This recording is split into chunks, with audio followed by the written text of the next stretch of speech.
प्यारे साथियों नमस्ते, स्वागत है आपका आज के इस वीडियो में। आई होप आपको जो लास्ट लेक्चर में हम लोग ओम्स लॉ का एक्सपेरिमेंट भी किए थे और उसको अच्छे से समझने की कोशिश भी की थी हम लोगों ने, वो आपको समझ में आया होगा कि किस तरह से डायरेक्टली प्रोपोर्शनल रिलेशन काम करता है और किस तरह से आज वैसे हम लोग इनवर्सली प्रोपोर्शनल रिलेशन की भी बात समझने वाले हैं। तो लास्ट लेक्चर में अगर मैं ऊपर से आपको बताऊं तो हमने समझा था V is equals to I R होता है, और यहां पर R जो है, R क्या होते हैं? R होते हैं रेजिस्टेंस, जिनकी यूनिट क्या है? ओम, जो कि जॉर्ज साइमन ओम जो साइंटिस्ट थे उनके नाम पर दी थी हमने। और ये रेजिस्टेंस का एक काम होता है, क्या काम होता है? ये करंट को फ्लो करने से रोकता है, मतलब ये अपोज करता है करंट के फ्लो को, इजंट इट?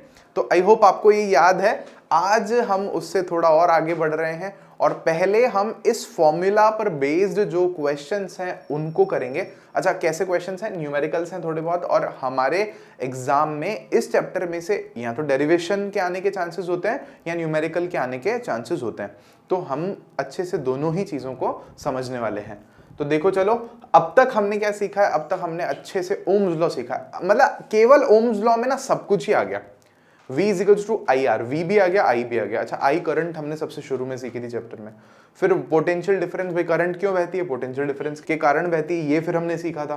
फिर हमने सर्किट भी सीखा था बीच बीच में ही, और फिर दोनों को रिलेट करके ये रिश्ता क्या कहलाता है करके हमने V is equals to I R formula बना दिया था। तो अब ये पढ़ करके हम थोड़े से क्वेश्चंस देख लेते हैं बुक के, ताकि हमें लास्ट में केवल एक ऐसा लेक्चर ना लेना पड़े जहां पर हम केवल सारे क्वेश्चंस कर रहे हो बैठ करके।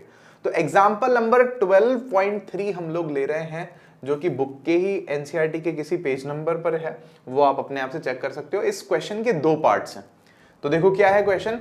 ए पार्ट हम देख रहे हैं पहले, how much current will an electric bulb draw from a 220 volt source if the resistance of the bulb filament is 1200 ohm।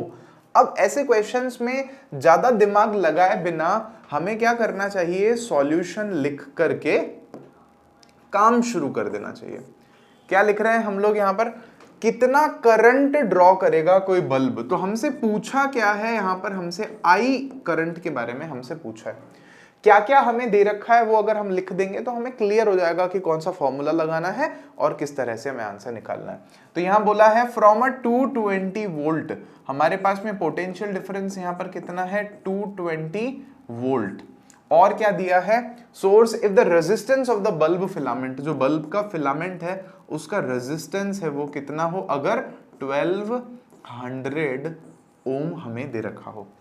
तो हम लोग ऐसे क्वेश्चन में देखते ही हम समझ जाएंगे, अरे V है, R भी है, I पूछा है, तो हम कौन सा फॉर्मूला लगाएंगे? ओम्स लॉ लगाएंगे। V is equals to I R, हमारा काम वहां से हो जाएगा। तो वील से फ्रॉम ओम्स लॉ, यहां हम ऐसा लिखेंगे because V is equals to I R, bracket में हम लोग चाहें तो लिख सकते हैं ओम्स लॉ, और with the help of Ohm's law, मैं शॉर्टकट में चल रहा हूं अभी। अब यहां लिखेंगे therefore, because therefore I is equals to, हम कहेंगे R नीचे चला जाएगा, V डिवाइडेड बाय R। तो इसके आगे का जो मैं क्वेश्चन कर रहा हूं, मैं वो क्वेश्चन इसी के आगे कंटिन्यू कर देता हूं, या तो फिर क्योंकि सेकंड क्वेश्चन भी करेंगे ना, तो करेंगे कहाँ, जगह तो है नहीं अपने पास इतनी। चलो कुछ सॉल्यूशन निकाल लेंगे। तो अभी इसको करते हैं, इसको ऐसे लिखेंगे हम लोग, ये साइन को हम लोग पढ़ते हैं इम्प्लाइज दैट, तो इससे ये इम्प्लाई होता है यहाँ पर कि I is equals to V that is 220 volt divided by R that is 1200 ohms. ये ओम्स है इसकी यूनिट हमारे पास में, ये वोल्ट है हमारे पास में यूनिट। अच्छा, यूनिट हमें बस इतना ध्यान देना है कि यूनिट जो हम काम में ले रहे हैं वो SI यूनिट होनी चाहिए, स्टैंडर्ड यूनिट होनी चाहिए, नहीं तो गड़बड़ हो जाएगी फिर। तो ये बात आपको ध्यान रखनी है। अब क्या कह रहे हैं हम लोग यहाँ पर? डिवाइड हम देना चाहें तो दे सकते हैं, तो इजीली यहाँ होगा 11 टाइम्स 2 से अगर हम डिवाइड देते हैं तो, और यहाँ पर होगा हमारे पास में 60 टाइम्स, तो हमारे पास में क्या आ रहा है? 11 डिवाइडेड बाय 60। अब 11 में अगर हम 60 का डिवाइड देते हैं तो एक जीरो लग जाएगा, फिर एक पॉइंट लगेगा, है ना? तो क्या होगा हमारे पास में? 110 में 60 का डिवाइड कितनी बार जाता है?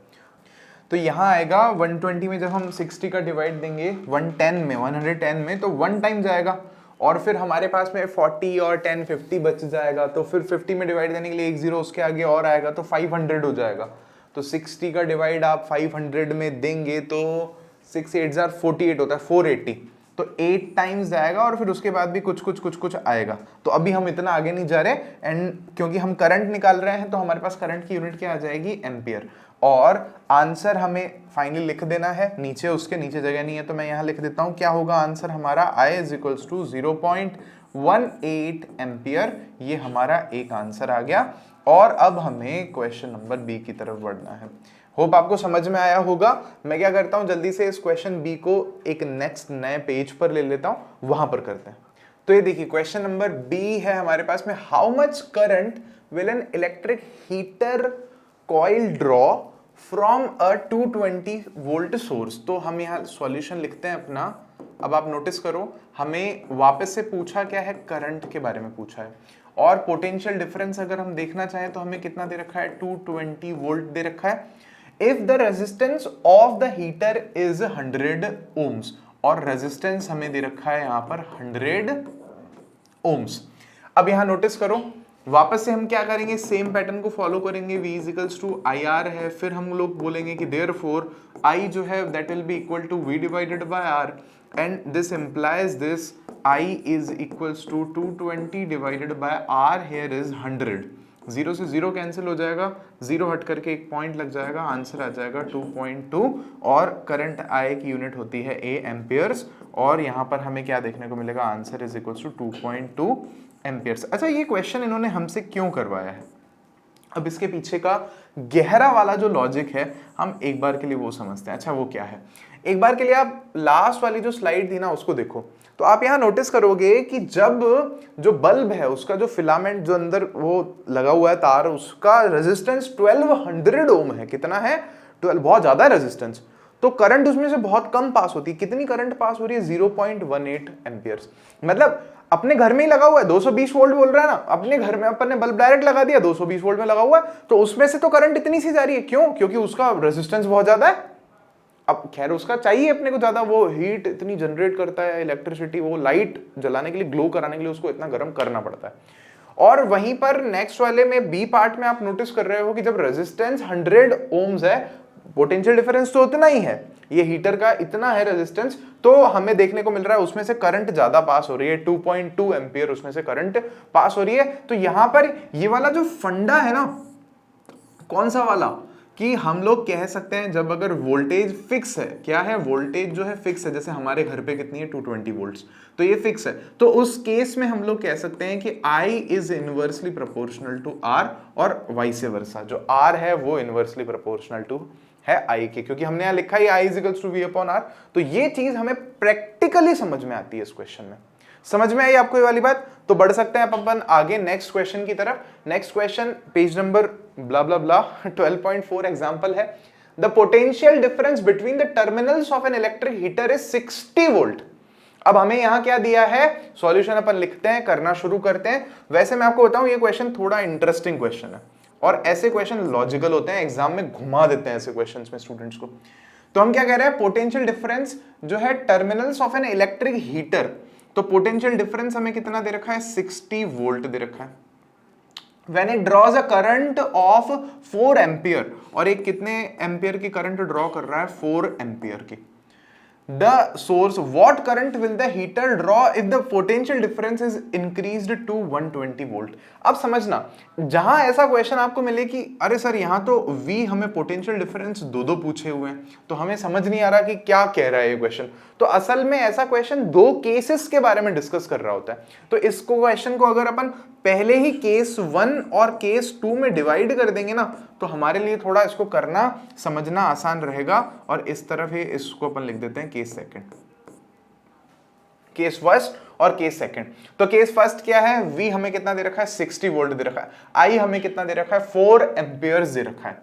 What current will the heater draw, जो हीटर है वो कितना करंट ड्रॉ करेगा, ये हमसे बाद में पूछा है। यहां पर एक काम हम यहां कर सकते हैं, इसको V1 बोल दें, इसको I1 बोल दें, इसको V2 बोल दें, इसको I2 बोल दें, तो कंफ्यूजन थोड़ा सा खत्म हो जाएगा। अब एक बार इस क्वेश्चन को फिर से थोड़ा पढ़ते हैं, फिर से समझने की कोशिश करते हैं।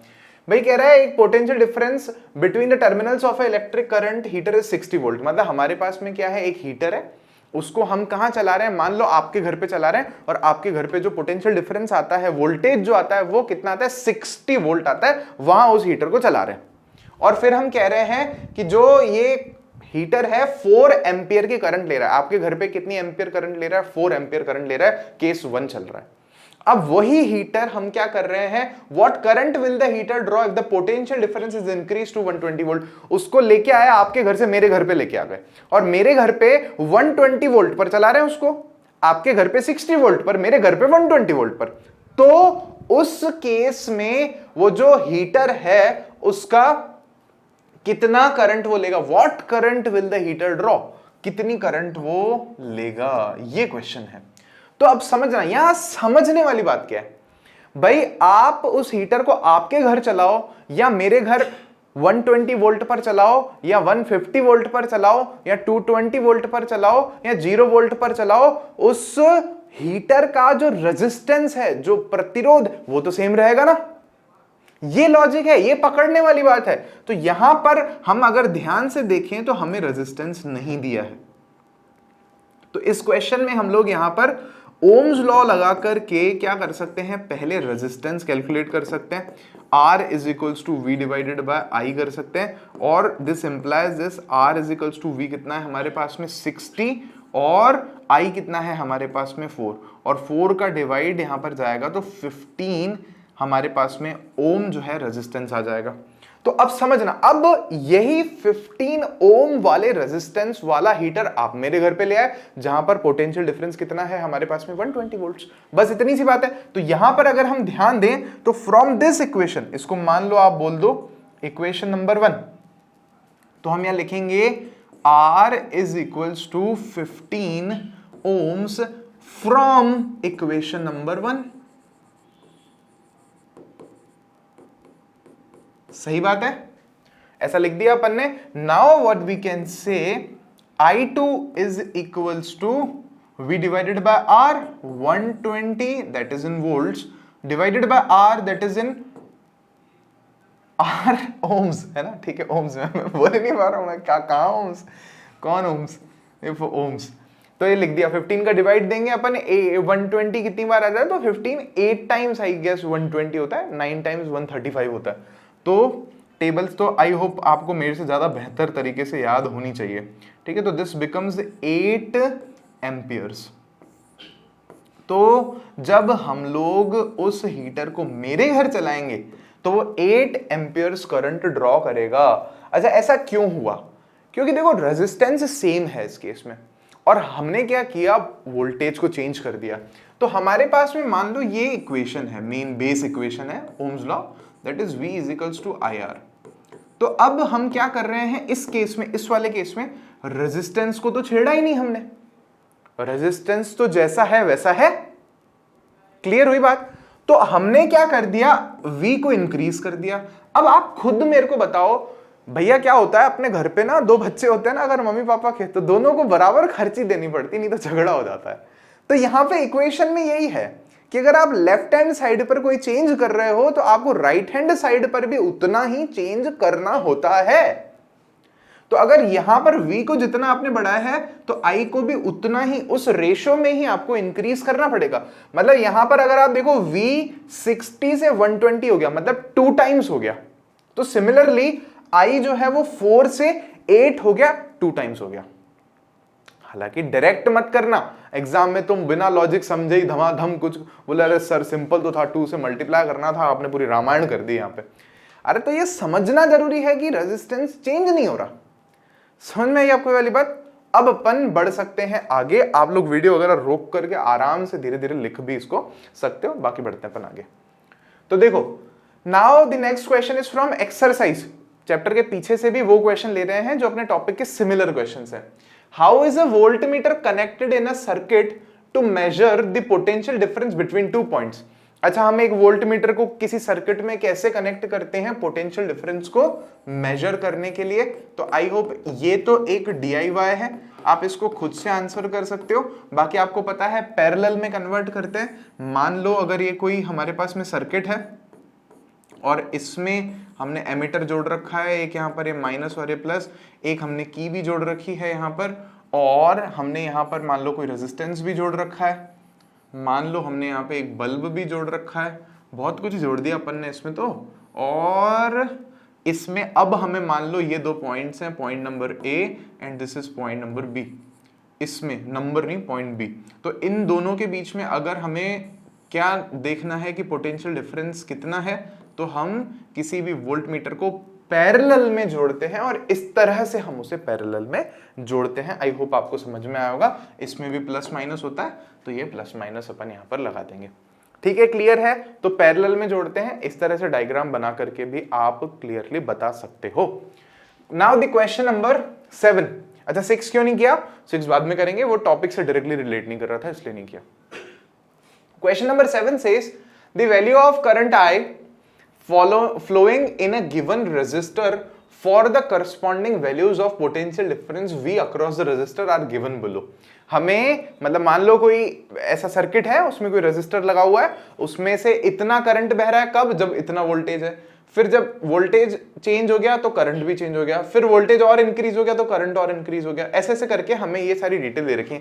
Plot a graph between V and I, V और I के बीच में हमें एक ग्राफ बनाना है and calculate the resistance of that resistor. और हमें पहले तो ग्राफ बनाना है जो ओम्स लॉ का ग्राफ है, जो हमने कल अपने जो लास्ट लेक्चर था उसमें प्रैक्टिस किया था, बना के देखा था, और फिर बनाने के बाद हमें रेजिस्टेंस भी कैलकुलेट करके बताना है यहाँ पर। तो ये बहुत ही ज्यादा आसान है। अब अपन देखो ग्राफ पेपर भी आपके लिए यहाँ पर तैयार रखा है अपन ने, कोई कमी नहीं है। आई होप आपको क्लियरली दिख रहा होगा स्क्रीन पर।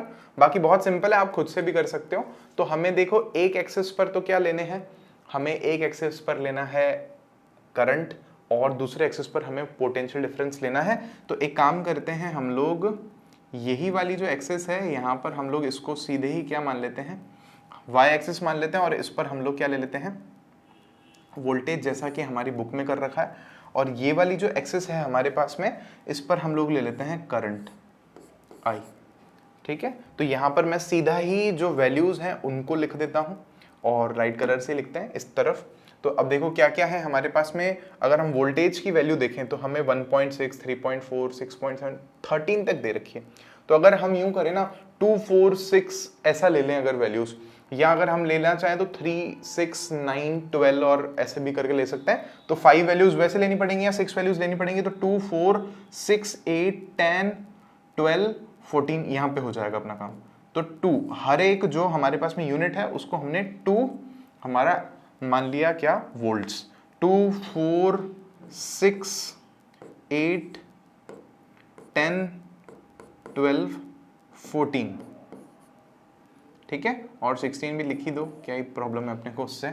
और इसके बाद हम लोग करंट को लिख लेते हैं 0.51। तो इसको तो ऐसे ही ले सकते हैं हम लोग 0.5, 1, 2, 1.5, 2, 2.53, 3.5, 4, 4.5। मैं जल्दी से लिख देता हूं।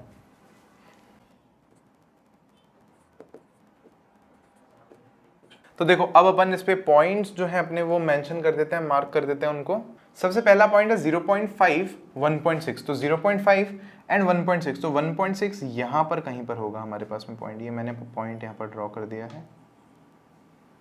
ठीक है, फिर उसके बाद अब नेक्स्ट पॉइंट कहा है 1 और 3.4। तो 1 और ये 3 यहाँ होगा, और 3.4 की अगर बात करें तो वो यहाँ कहीं पर होगा। नेक्स्ट पॉइंट है हमारे पास में 2 और 6.7। 2 और 6 यहाँ पर है, 0.7 यहाँ पर होगा लगभग। फिर उसके बाद नेक्स्ट पॉइंट है हमारे पास में 3 और 10.2। तो 3 ये रहा, और 10.2 अगर हम देखें तो यहाँ पर होगा, और ये रहा 3 इस जगह पे।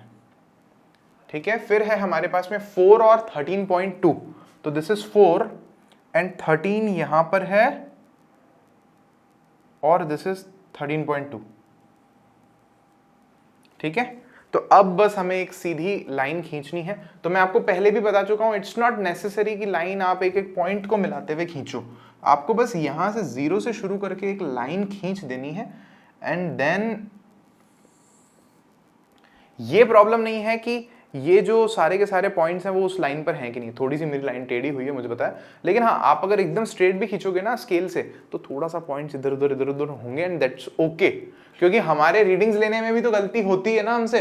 कोई एकदम परफेक्ट थोड़ी ले लोगे आप, बल्कि एग्जाम में अगर ऐसा कोई क्वेश्चन आए या ऐसा कभी प्रैक्टिकल आपको करवाया जाए तो ध्यान रखना कि है ना गड़बड़ ना करो आप, एकदम सटीक रीडिंग्स खुद ही बना दो अपनी मन से और एकदम बराबर बराबर कर दो सब कुछ, ऐसा मत करना। और ये जो लॉ है ये आपका पीछा नहीं छोड़ने वाला बेटा। कॉलेज तक भी अगर आप साइंस कंटिन्यू करते हो ना तो ये तो आपको चीजें पढ़नी पड़ेंगी, एक्सपेरिमेंट्स वहां पर भी करने पड़ेंगे।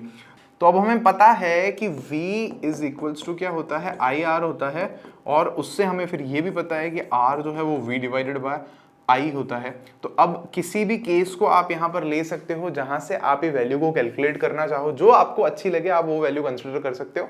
मेरे को ये वैल्यू अच्छी लग रही है, मैं इसको ले रहा हूँ अभी 3 और 10.2, इसको ले सकते हो आप R कैलकुलेट करने के लिए। हमें बोला है रेजिस्टेंस कैलकुलेट करने के लिए, तो R क्या हो जाएगा हमारे पास में, V is 10.2 volts and the current I is 3 volts, sorry 3 amperes. और इसको जब हम डिवाइड देंगे, अब वो जो भी यूनिट है इनकी वो तो देखें ये लोग, तो अब हम जब डिवाइड देंगे तो हमारे पास में क्या बचेगा, 3 3 जार 9 और 1 वहाँ चला जाएगा तो इट विल बी 3.4। तो ये 3.4 ओम्स हमारे पास में हमारा आंसर आया। हो सकता है आप इससे निकालो वैल्यू, इससे निकालो, इससे निकालो, इससे निकालो, तो 3 आपके पास आ जाए 3.41 आ जाए, 3.42 आ जाए, बट मोर और less it will be 3.4 only.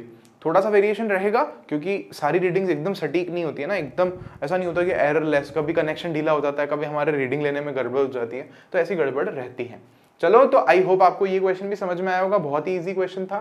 एक क्वेश्चन और देख लो, फिर उसके बाद अपन अपने टॉपिक पर चलते हैं। तो ये क्वेश्चन क्या कह रहा है हमें, देखो ध्यान से, When a 12 volt battery is connected, तो पहले देख लो वोल्टेज कितना है हमारे पास में, 12 volt, connected across an unknown resistor, मतलब एक रेजिस्टेंस है जिसके बारे में हमें कुछ पता नहीं, तो बहुत बेसिक सी बात है, R के बारे में हमें नहीं बताया यहाँ पर।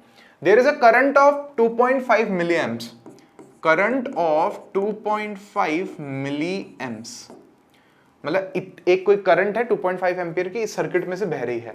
Find the value of the resistance of the resistor. बहुत सिंपल क्वेश्चन है, क्या है भगवान, इतने आसान क्वेश्चन कौन देता है, एक्सरसाइज का क्वेश्चन है, एग्जाम में आते हैं ऐसे क्वेश्चंस।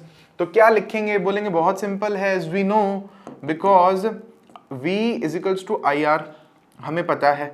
सेम चीज को बार बार हम लोग भी रिपीट कर रहे हैं ओम्स लॉ से, Therefore we know, ये मैं बार बार इसलिए इस तरह से लिख रहा हूं ताकि आप लोग भी एग्जाम में इसी तरह से लिखो।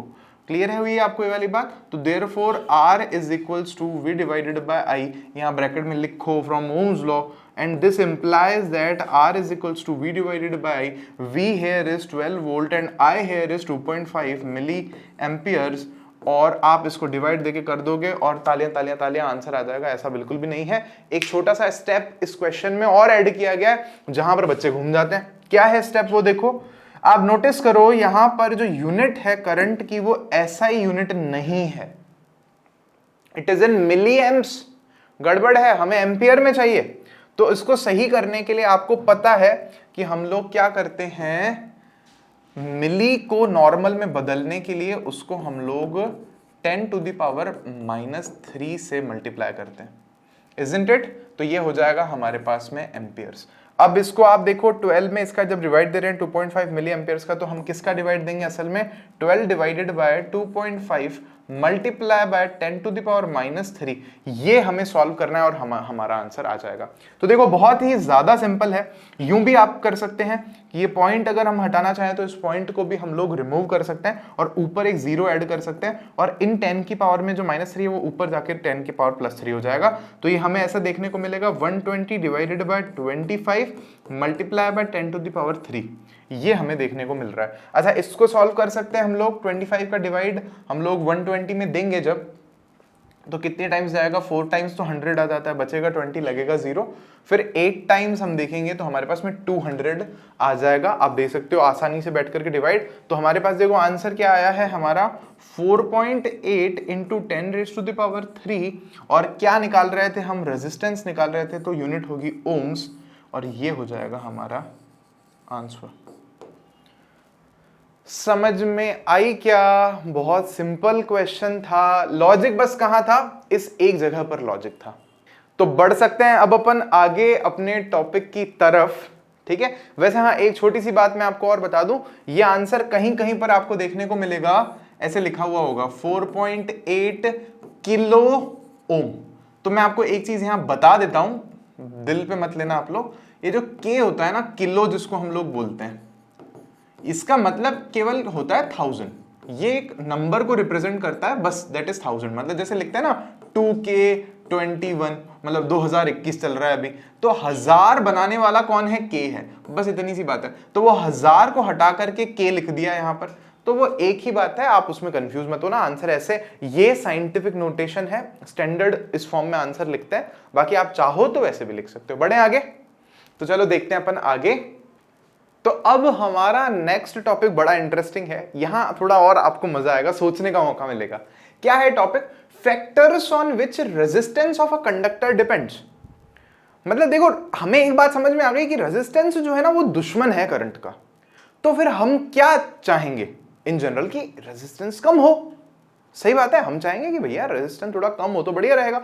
तो फिर ये समझने के लिए फिर हमें ये समझना पड़ेगा कि रेजिस्टेंस किन किन बातों पर डिपेंड कर रहा है। समझ में आ रही हो इस बात को?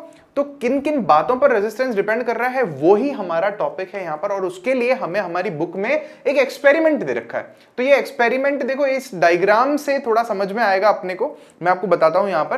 कर आप खुद से भी सकते हो, बहुत सिंपल है, और नहीं तो अपन बेसिक आइडिया लगा करके समझ लेंगे।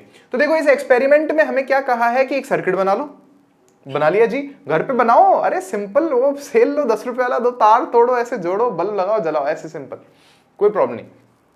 बोला हाँ साहब, हमने एक उसमें सेल लगा दिया, और फिर हमने क्या कर दिया, एमीटर नहीं था हमारे पास, नहीं लगाया, मना कर दो, चलो लगा लो, है अगर तो लगा लो। फिर आप क्या करो, उसके जो 2 वायर्स है ना, उनके पॉइंट्स को यहां खुला छोड़ दो, ऐसे कुछ नहीं जुड़ा हुआ है बीच में। और फिर आप अलग अलग वायर्स प्रिपेयर कर लो अपने पास में। जैसे फॉर एग्जाम्पल, पहले आप क्या करो, देखो पहले नंबर वायर आपने इतना सा एक वायर कॉपर का मान लो लाके लगा दिया, और चेक कर लिया कि कितना करंट उसमें से फ्लो कर रही है, या आपने देखा कि बल्ब कितना तेज उसमें से ग्लो कर पा रहा है। फिर आपने क्या किया, सेकंड टाइम पर देखो, आपने उस वायर के टुकड़े को हटा दिया, और सेम मटेरियल का, सेम मोटाई वाला आपने डबल लेंथ का वायर, इतना लंबा वायर वहां लगा दिया बीच में। और अब आप नोटिस कर रहे हो कि करंट कम हुई क्या? या अब आप नोटिस कर रहे हो कि ना बल्ब जो उसमें से ग्लो कर रहा है वो थोड़ा है ना डिम सा हुआ है क्या? या फिर आपको ऐसे पता नहीं चलेगा, आप क्या यूं समझो, सेल लाया हूं मैं इतना सा 10 रुपए का, मैं इतना 5 मीटर लंबा वायर लगा दिया इससे यहां पे वहां पे, और वहां मैं वो बल्ब लगा के देख रहा हूं, उससे जलेगा क्या? नहीं जलेगा। जलेगा भी तो बहुत ना के बराबर जलेगा, समझ रहे हो? तो वायर जैसे ही लंबा हुआ ना, तो हमारे दिमाग में बत्ती खड़की कि इसका मतलब करंट कम हो गई।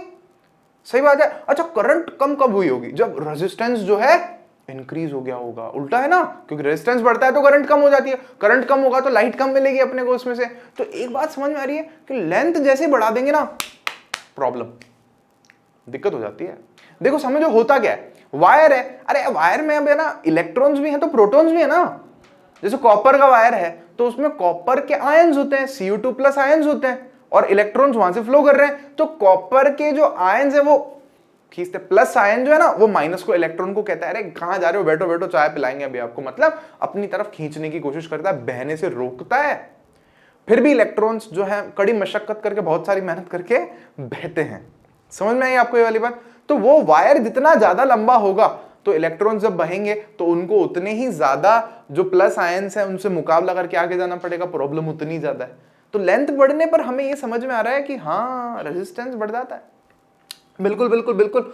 फिर हमने कहा कि थर्ड केस में हम क्या कर रहे हैं, एक मोटा वायर लगा करके देख रहे हैं, सेम फर्स्ट वाले केस जितनी वाली लेंथ का ही, उससे भी मोटा जो वायर है हम लोग वहां पर लगा करके देख रहे हैं। तो हमें इंटरेस्टिंगली, सरप्राइजिंगली पता है क्या देखने को मिलता है कि जो रेजिस्टेंस है ना वो कम हो जाता है। ये मैं आप पे छोड़ रहा हूं, आप अगर अपने घर पे करके देखना चाहो तो आप घर पे अपने करके देख सकते हो।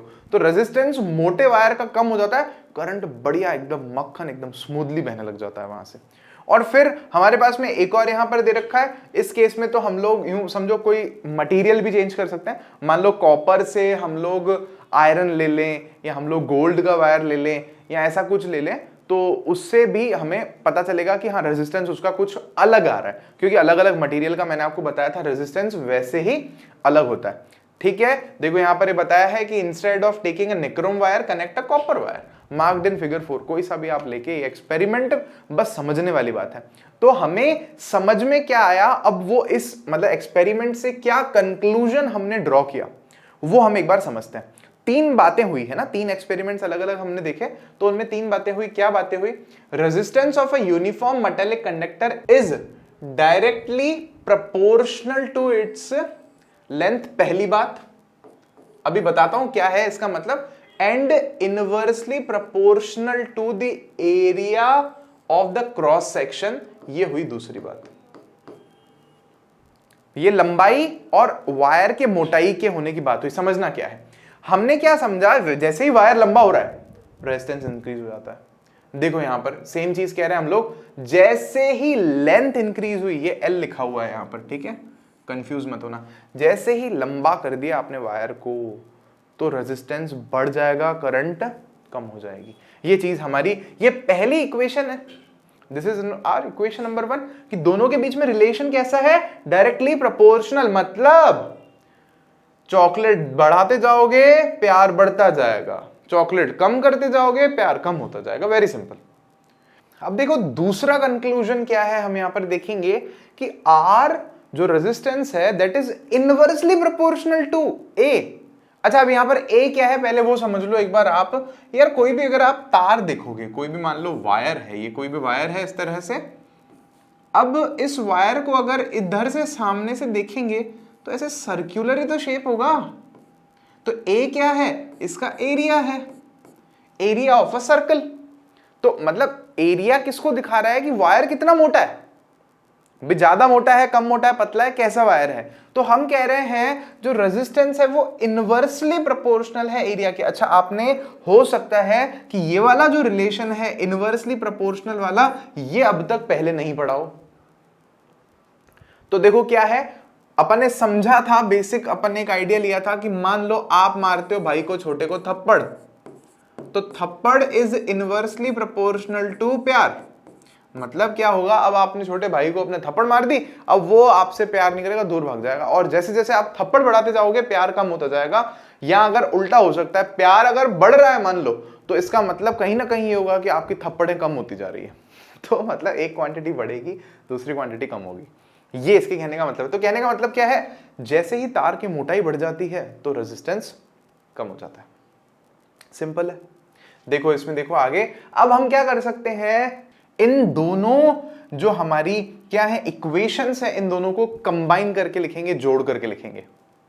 अच्छा, तो देखो जोड़ करके क्या लिखेंगे हम लोग, combining equations 1 and 2 we get R is proportional to L upon A. भाई है तो एक ही चीज ना, रेजिस्टेंस तो एक ही तार के की बात हो रही है, तो वो उसी तार की लेंथ के तो डायरेक्टली प्रोपोर्शनल है और एरिया के इनवर्सली प्रोपोर्शनल है, एक साथ मिला करके लिख दिया।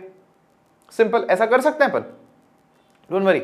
अब बस वही बोलेंगे कि हमें ना ये साइन नहीं चाहिए होता, हमें यहां पर इक्वल टू चाहिए होता है। और मैंने आपको सिखाया है जब भी हम प्रोपोर्शनल का साइन हटा करके इक्वल टू का साइन लाते हैं तो एक कांस्टेंट इंट्रोड्यूस करते हैं यहां पर, और यहां पर भी वैसा ही करेंगे। जैसे ओम्स लॉ में हमने आर कांस्टेंट इंट्रोड्यूस किया था, तो यहां पर हम लोग एक कांस्टेंट इंट्रोड्यूस करते हैं जिसका नाम है रो। रोने का बिल्कुल भी नहीं, रोना धोना नहीं है, टेंशन तो लेनी ही नहीं है अपन को। तो ये हमारा जो कांस्टेंट है ये है रो, या इसको लिखते हैं हम आर एच ओ। ये टेढ़ा पी है, बस आप ध्यान देना, इसको यूं नहीं लिखते, ये गलत है। यूं करके, ये ग्रीक लैंग्वेज के हैं, ये इसको रो ही बोलते हैं, और हिंदी में लिखोगे तो रो ही लिखोगे मेरे इसको, ठीक है। तो रो, ये एक हमने नई फिजिकल क्वांटिटी को इंट्रोड्यूस किया है, कांस्टेंट को इंट्रोड्यूस किया है रो को। अच्छा, अब हम थोड़ा इस रो के बारे में समझते हैं, फिर थोड़ा सा इसको प्रैक्टिकलिटी भी, मतलब प्रैक्टिकल से भी रिलेट करेंगे। पहली बात मैं आपको बता दूं, अगर आपसे कोई भी ये पूछे अभी तक का कंक्लूजन क्या है कि रेजिस्टेंस किन किन फैक्टर्स पर डिपेंड करता है, तो देयर आर 3 फैक्टर्स। पहला है लेंथ ऑफ द वायर, जो भी वायर है, कंडक्टर जो है उसका लेंथ पर। दूसरा है area of cross section of that wire, मतलब वो कितना मोटा है। फिर तीसरा बात जो यहां नहीं लिखी है वो कौन सी है बात, the nature of the metal, कि भाई जो भी वायर है, जो कंडक्टर है आपका, वो उसका नेचर कैसा है, वो कॉपर है, वो आयरन है, वो प्लेटिनम है, वो लेड, वो क्या है। समझ रहे हो इस बात को? तो जैसे ही चीज चेंज हो जाएगी तो रेजिस्टेंस चेंज हो जाएगा, ऑब्वियस सी बात है। तो ये बात हमने कंक्लूड की यहां पर। अब where rho is a constant of proportionality constant बोलेंगे इसको, and is called the electrical resistivity, इसको हम लोग क्या बोलते हैं, electrical resistivity of the conductor, इसको हम बोल रहे हैं electrical resistivity है कंडक्टर की। The SI unit of resistivity is ohm meter। अच्छा, SI यूनिट हम कैसे निकालते हैं? हमें पहली बात तो ये फॉर्मूला याद रखना है, R is equals to rho L upon A, ये फॉर्मूला हमें याद रखना है। Now this formula implies that, देखो इसको हम ऐसे भी लिख सकते हैं, कैसे लिख सकते हैं, R multiply by A divided by L is equals to rho. इसको हम ऐसे भी लिख सकते हैं। नाउ लुक एट दिस, इसको हम लोग अगर क्या निकालना चाहें, हम लोग रो का यूनिट निकालना चाहें तो R की यूनिट क्या होती है, ओम्स, एरिया की यूनिट क्या होती है, metre square, upon L length की यूनिट क्या होती है, मीटर। तो मीटर से मीटर स्क्वायर कैंसिल हो जाएगा, तो हमारे पास रो की यूनिट क्या बचेगी, ओम मीटर। ये हमारे पास में जो हमारा रेजिस्टिविटी है उसकी एसआई यूनिट है। एग्जाम में कभी कभी डायरेक्टली इतना छोटा सा क्वेश्चन भी पूछ लेते हैं और हमें याद नहीं होता। आप में से कुछ एक स्टूडेंट्स को हो सकता है कि सर एरिया की यूनिट मीटर स्क्वायर क्यों ली, तो एरिया आप किसी भी चीज का निकालना, सरफेस का निकालना, किसी स्क्वायर का निकालना, रेक्टेंगल का निकालना, ट्रायंगल का निकालना, सर्कल का निकालना, किसी का भी स्फेयर का निकाल लेना, एरिया का यूनिट हमेशा मीटर स्क्वायर में ही आपको मिलेगा। सेंटीमीटर स्क्वायर हो सकता है, लेकिन मैं ऐसा यूनिट की बात कर रहा हूं, फिर से मैं आपको बता दूं, ठीक है। तो ऐसा यूनिट हमेशा मीटर स्क्वायर होगी। तो हमारे पास में ऐसा यूनिट क्या मिली, यहां पर क्या मिली, ओम मीटर। यहां एक छोटी सी चीज हमने और लिखी है जो कि बहुत इंपॉर्टेंट है, it is a characteristic property of the material, this is the most valuable point here। हमें ये घसड़ पसड़ पंचायती करने की जरूरत क्या है, why do we need all this? ये एक क्वेश्चन होना चाहिए अभी हमारे मन में कि सर ये रो फिर कहां से आ गया, आर बहुत था, ये है क्या, करें क्या इसका। तो अभी बताता हूं, देखो चलो यहां। तो आप सोच रहे हो इसी हमारे छोटे साइंटिस्ट की तरह कि ये क्या ले आए तो देखो समझते हैं अपन, समझें कैसे। Now this is very interesting point. हमने रेजिस्टेंस के बारे में पढ़ा, V is equals to I R formula से हमें रेजिस्टेंस के बारे में पता चला। यहां से हमें एक चीज समझ में आई, जो करंट है ना वो इनवर्सली प्रोपोर्शनल होती है रेजिस्टेंस के। ये हमें एक चीज यहां पर समझ में आई, समझ भी गए हम, इसको फील भी कर लिया हमने। फिर हमने कहा कि रेजिस्टेंस किन किन चीजों पर डिपेंड करता है वो देखो, तो हमने एक फॉर्मूला बना के दे दिया, रो एल अपॉन ए। मेरा क्वेश्चन ये है यहां पर, ये रो की जरूरत क्या है, why do we need this, rho का क्या करें, ओम मीटर क्या क्या चल रहा है। तो देखो मैं आपको बताता हूं, बहुत सिंपल तरीके से मैं आपको बताता हूं। बात दरअसल ये है, जैसे ही वायर की लेंथ चेंज होती है रेजिस्टेंस चेंज हो जाता है। मान लो एक कॉपर का वायर है, 1 मीटर लेंथ है उसकी, इसका रेजिस्टेंस मान लो है हमारे पास में 10 ओम्स फॉर एग्जांपल, सपोज कर रहे हैं। अब मान लो अगर हमने यही वायर की डबल लेंथ ले ली, 2 मीटर ले ली, और इसको लगाया कहीं पर सर्किट में, हमें पता चल रहा है वायर सेम, मटेरियल सेम, उसका मोटाई सेम, सब कुछ same, but the resistance has changed 20 ohms. गड़बड़ हो गई। अच्छा फिर मान लो ये तो कॉपर था, अब इसके बाद में हमने क्या किया, कॉपर के बाद में हमने कॉपर का ही मोटा वायर ले लिया, मान लो 1 मीटर का, ठीक है। तो पता चला इसका रेजिस्टेंस फिर से change, now it's 8 ohms, copper same material. अब फिर हमने जैसे ही चीज को ही चेंज किया हमारी, देन अगेन इट चेंज्ड। तो मतलब हमें ना समझ नहीं आ रहा। जैसे मान लो क्या हुआ कि ना आप और आपका जो बेस्ट फ्रेंड है, मान लो आपका नाम है, मैं आपको नाम दे देता हूं शालिनी, और मैं आपको, आपकी जो फ्रेंड है, मैं फीमेल नाम ले लिया हूं तो अभी फीमेल फ्रेंड ही उनका कंसिडर करते हैं, तो शालिनी है, और दूसरी जो उनकी फ्रेंड है से रेशमा है। तो शालिनी एंड जो रेशमा है वो बहुत ब्रिलियंट स्टूडेंट्स हैं। उनको मान लो क्या हुआ है कि ना उनके यहाँ पे, मान लो आज से ना 200 साल पुरानी बात है, राजा महाराजा के जमाने की बात है, और वो दोनों बहुत ज्यादा ब्रिलियंट है, और उस टाइम पर एक करंट का कंसेप्ट आया ही है, लोग अभी ना अंधेरे में रहते हैं, अभी बल्ब बल्ब आया है वहां पे नया, तो राजा अपना नया महल बना रहा है। तो he called Shalini and Reshma and he said both of you come, अभी आओ आप बैठो, ये नया जो महल बन रहा है ना इसमें आप वायर लगाओ, इलेक्ट्रिसिटी होना चाहिए इधर। तो दे सेड ठीक है, अभी होशियार वही है ना, उनको बुलाया। तो राजा बोला पैसा वैसा का कोई दिक्कत नहीं है, आप तो देखो कि ना बढ़िया करंट बहना चाहिए। तो शालिनी और जो रेशमा है ये पढ़े लिखे, नाउ दे नो कि हमें ऐसा वायर लगाना पड़ेगा जिसका रेजिस्टेंस कम हो। तो दोनों ने कहा ठीक है राजा साहब कर देंगे। अभी जाते हैं हम घर, अभी करते हैं प्लानिंग आपके लिए। तो दोनों अपने अपने घर गए, डिसाइड करके गए कि आप भी अपने घर पे जाके अलग अलग वायर्स को लेकर के टेस्टिंग करो, मैं भी अपने घर पे ले जाकर के अलग अलग वायर्स को टेस्ट करती हूँ, रेजिस्टेंस निकालते हैं उनका, और फिर हम ना म्यूचुअली डिसाइड कर लेंगे कि कौन सा वायर जो है उसका रेजिस्टेंस सबसे कम है। फिर वो अपन राजा को बोल देंगे कि ये वाला मटेरियल मंगवा दो। तो अब दोनों अपने अपने घर गए। अब दोनों ने क्या कर दिया, मान लो कॉपर भी लिया है, एल्यूमिनियम भी लिया है, गोल्ड भी लिया है, प्लेटिनम सब ले लिया उन्होंने। अरे राजा को कमी नहीं है ना, सबका वायर ले लिया। लेकिन दोनों ने क्या कम्युनिकेशन में गैप रख लिया अपने। वो पता चला जो कॉपर का वायर शालिनी यूज कर रही है उसका लेंथ 1 मीटर है, जो रेशमा यूज कर रही है उसका 5 मीटर है। तो रेजिस्टेंस में तो डिफरेंस आ जाएगा। अभी दोनों मिले हैं तो यहाँ पे रेशमा कह रही है कि मेरे तो हिसाब से कॉपर का लगा देना चाहिए, 1 मीटर लिया था मैंने लेंथ, मान लो सपोज उसका रेजिस्टेंस सबसे कम आया बाकी चीजों से भी। और यहाँ पर ये जो शालिनी है ईशी से इसकी नहीं भाई, मेरे हिसाब से तो फिर सिल्वर लेना चाहिए, उसका रेजिस्टेंस सबसे कम होता, झगड़ा। तो मतलब हम ये नहीं कह पा रहे कि सिल्वर का जो रेजिस्टेंस है फिक्स है कि इतना ही होगा, ना इससे ज्यादा होगा ना इससे कम होगा।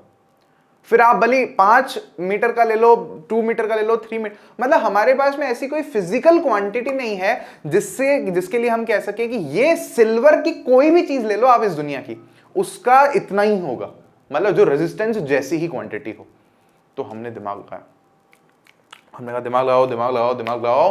तो हमने कहा अरे वेरी सिंपल, आप दुनिया की कोई सी भी चीज लो, मान लो ये कॉपर लो, आप इतना मोटा कॉपर है, कोई आपको इसका रेजिस्टेंस पूछे, आप रेजिस्टेंस बताओ ही मत, आप रेजिस्टिविटी बताओ। अच्छा रेजिस्टिविटी का मतलब क्या, बोले आप उसको बोलो कि भैया आप क्या करो, इसमें से 1 मीटर लेंथ काट लो और इसमें से ही आप 1 मीटर स्क्वायर जो है यूनिट जो है, मतलब 1, आप 1 मीटर स्क्वायर भी छोड़ो, बोले इसमें से आप 1 यूनिट लेंथ को ले लो और 1 यूनिट स्क्वायर जो है ना वो आप इसके एरिया वाला वायर काट के निकाल लो और उसकी बात करो। मतलब 1 होना चाहिए सब कुछ, उसका लेंथ भी 1 होना चाहिए और उसका एरिया जो है वो भी 1 होना चाहिए, 1 यूनिट स्क्वायर जो भी यूनिट है उसका, तो 1 होना चाहिए। अच्छा इससे क्या होगा, तो हमने कहा आर क्या है, equals to rho L upon A है। आप एल भी 1 ले रहे हो और ए भी 1 ले रहे हो, तो उससे क्या होगा कि यहां पर होगा 1/1।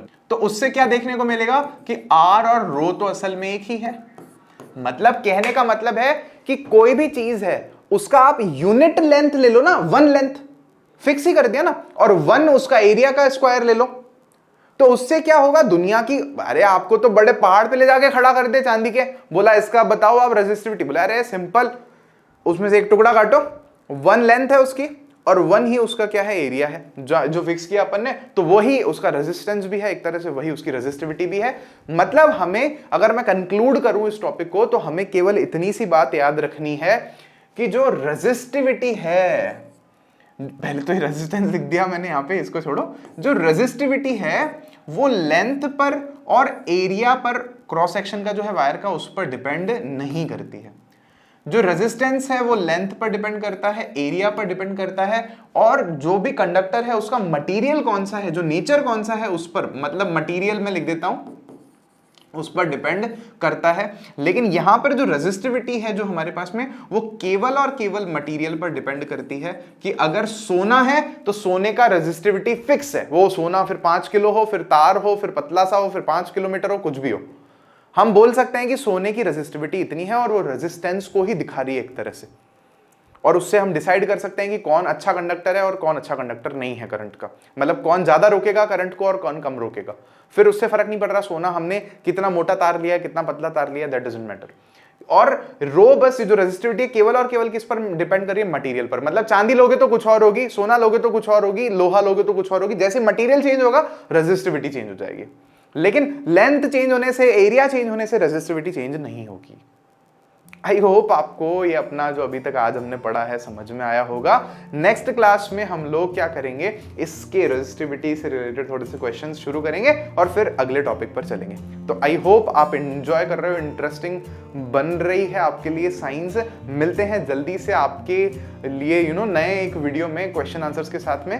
आप तब तक शेयर करना ना भूलें, लाइक करना ना भूलें, अपने कमेंट्स अच्छे हम तक पहुंचाना ना भूलें। Thank you so much.